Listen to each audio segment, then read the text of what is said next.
इसरो के मिशन सूर्य की उल्टी गिनती शुरू हो चुकी है। सोलर मिशन आदित्य L1 की लॉन्चिंग से पहले इसरो प्रमुख एस सोमनाथ चिलंगमा-बरवेश्वर मंदिर पहुंचे और मिशन की सफलता के लिए पूजा अर्चना भी की।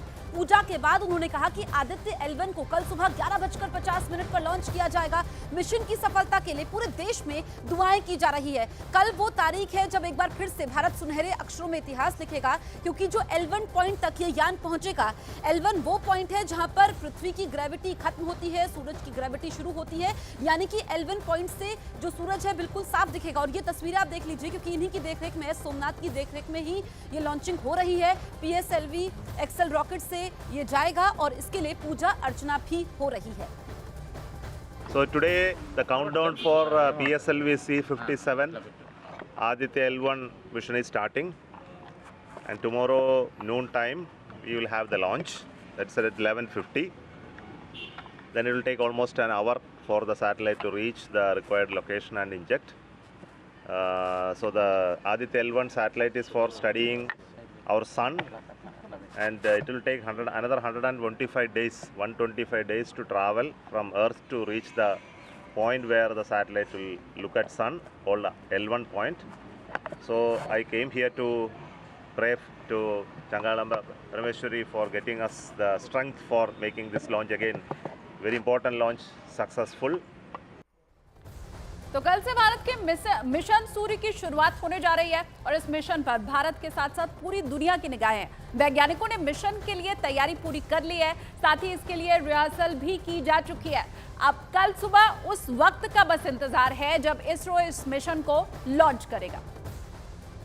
तो दो तस्वीरें आपके सामने हैं। जैसा इसके पहले भी हमने आपको बताया कि इसरो की तरफ से ये तस्वीरें जारी की गई हैं, जो कि ये बताती हैं कि तैयारी अब पूरी कर ली गई है और अब बस इंतजार कल सुबह का है। यही कहा गया कि 11:50 पर ही इस मिशन को लॉन्च कर दिया जाएगा। तो पूरे देश की ही नहीं बल्कि विश्व की निगाहें, पूरे विश्व के जो वैज्ञानिक हैं उनकी निगाहें अब इस मिशन के ऊपर हैं। और उसके पहले की जो तैयारियां हैं, इसरो की तरफ से जारी की गई जो तस्वीरें हैं, वो भी लगातार आपको हम दिखा रहे हैं। तो भारत के पहले सोलर मिशन आदित्य L1 का काउंटडाउन शुरू हो गया है। स्पेस इंडिया के योगेश कुमार जोशी ने बताया कि यह मिशन सूरज को पढ़ने का मिशन है।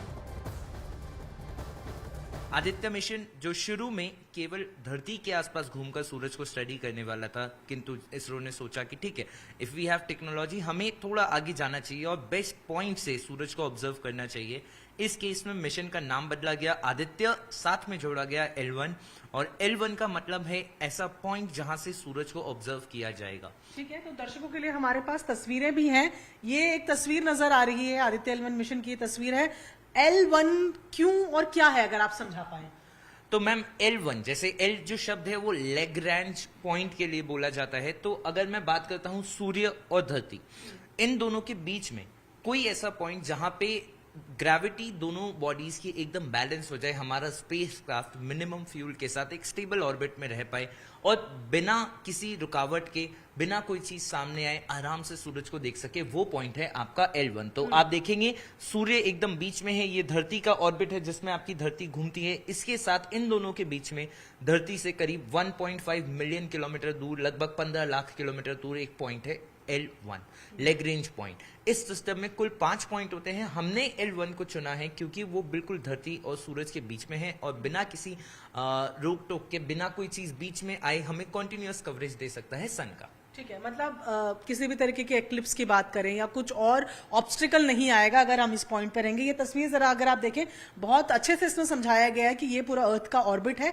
यहाँ अर्थ है, यहाँ पर सन है और ये बीच का पॉइंट है, अर्थ और सन के बीच का ऐसा पॉइंट जहां से सीधा सन को ऑब्जर्व किया जा सकता है। लेकिन सन की जब हम बात करते हैं योगेश, तो क्या किस तरीके का है सन, कैसा है? जैसे हम देखते हैं एक ऑरेंज कलर का गोला जो हमें नजर आता है, वैसा शांत है? तो मैम, सूरज की हम बात करते हैं, पहले हम शुरुआत करते हैं पुराने समय से, जब हम सूरज को भगवान की तरह पूजा करते थे। बिकॉज धरती पे जो लाइफ है वो सूरज की वजह से ही पॉसिबल है। जब तक हमारे पास टेलीस्कोप से ऑब्जर्वेटरीज नहीं थी, तब तक हम समझते थे सूरज एक ऑरेंज बॉल की तरह आपको नजर आता है। किंतु जब हमारे पास ऑब्जर्वेटरीज आई, हमने सन को स्टडी करना शुरू किया, तो हमें ये समझ आया सन एक स्टेबल बॉडी नहीं, एक स्टैटिक नहीं, it's a very dynamic body, जहां पे हर सेकेंड तूफान आ रहे हैं, किस चीज के तूफान? गैस के तूफान। सो सूरज बना हुआ है आपका प्लाज्मा से, जो बहुत ही ज्यादा हॉट आयनाइज्ड गैस है। अब अगर आप उसका सूरज का अगर आप एक पिक्चर देखते हैं तो हम जो देखते हैं वो हमें दिखता है एक ऑरेंज कलर का गोला, लेकिन आप अगर सूरज के बिल्कुल पास जाते हैं तो आपको समझ आएगा कि वहां पे हर सेकेंड मिलियंस ऑफ फ्यूजन हो रहा है, टेम्परेचर बहुत ज्यादा है, मैग्नेटिक फील्ड इधर उधर जा रही है, और उसका जो प्लाज्मा है वो एक पॉइंट से दूसरे पॉइंट तक कंटिन्यूअसली मूव कर रहा है। हर सेकंड में वहां से लाख